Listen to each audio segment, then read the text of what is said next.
Coucou tout le monde, c'est Lydie et bienvenue dans cette nouvelle vidéo. Alors ça y est, c'est la rentrée, les vacances c'est fini, donc je reprends le rythme normal des jeudis vidéo. Et pour cela, je vous propose de découvrir dans cette nouvelle vidéo 6 différentes façons de faire des reliures dans les mini-albums scrap. Je ne parlerai pas ici de reliures japonaises ou de reliures trop sophistiquées. Pour commencer simple, la reliure la plus simple et la plus rapide des mini, c'est la reliure à anneaux. Vous verrez, j'ai fait des fonds sur mes pages de mini, mais c'est pour que vous ayez une meilleure visibilité et que si je vous montrais des pages blanches sur un fond blanc, vous ne verrez pas grand chose. Donc la reliure à anneaux est très simple, vous faites à l'avance vos pages, puis vous perforez avec une petite perfo comme la mienne, ou même les perfos classiques, ça fonctionne aussi, et vous ajoutez ensuite les anneaux. Vous pouvez placer les anneaux n'importe où dans votre album, mais voilà, la reliure à anneaux, c'est pas toujours joli, c'est assez grossier, on voit souvent que ça, et on a un gros trou en plein dans notre page. Donc il y a d'autres reliures plus jolies qu'on peut faire avec nos mini. La deuxième reliure est la reliure accordéon. Les Américaines utilisent beaucoup cette reliure, moi personnellement jamais.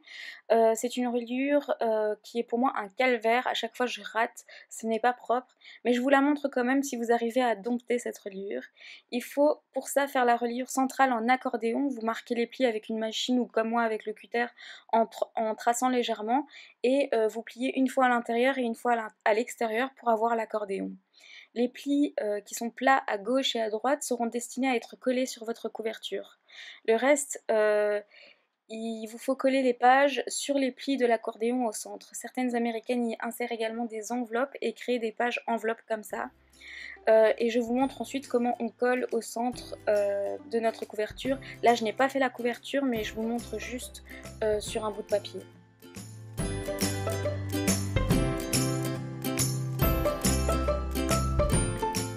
Ici, je mets de la colle de part et d'autre de la reliure.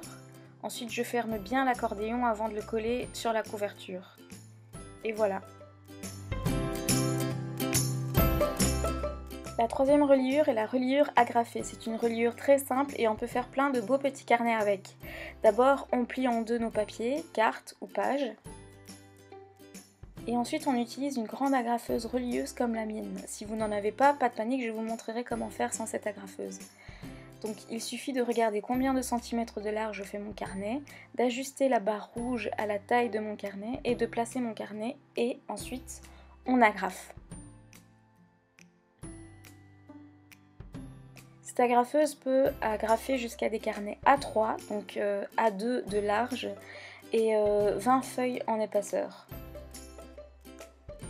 Maintenant, je vous montre comment faire sans cette agrafeuse. C'est hyper simple, on prend une gomme qu'on place en dessous du pli de notre carnet et on agrafe avec une agrafeuse classique ouverte.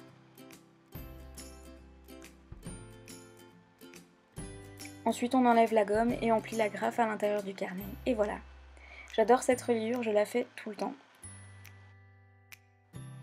La quatrième reliure est la reliure ficelle. Pour faire cette reliure, il suffit de prendre nos cartes, de les plier ou nos pages pliées, de faire des trous avec une perfo avec un petit trou, comme celle-ci, et après on attache le tout avec une ficelle.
Ensuite, vous prenez un papier qui va relier le tout, mais il faut bien mesurer l'épaisseur de votre album sur sa tranche et laisser cet espace dans le papier qui va relier l'album.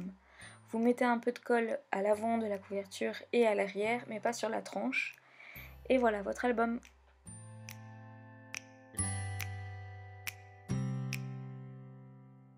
Voilà pour cette vidéo, j'aurais adoré vous montrer de vrais albums à relier, mais imaginez le travail que ça me demanderait, d'autant plus que je n'utilise quasi que la même reliure. J'espère tout de même que cette vidéo vous plaira et qu'elle vous donnera des idées pour vos futurs projets. Et si vous n'avez pas vu cette vidéo FAQ où je réponds aux questions en dessinant, vous pouvez cliquer dessus pour la voir. Vous pouvez également me suivre sur les différents réseaux sociaux et on se retrouve jeudi prochain pour une prochaine vidéo.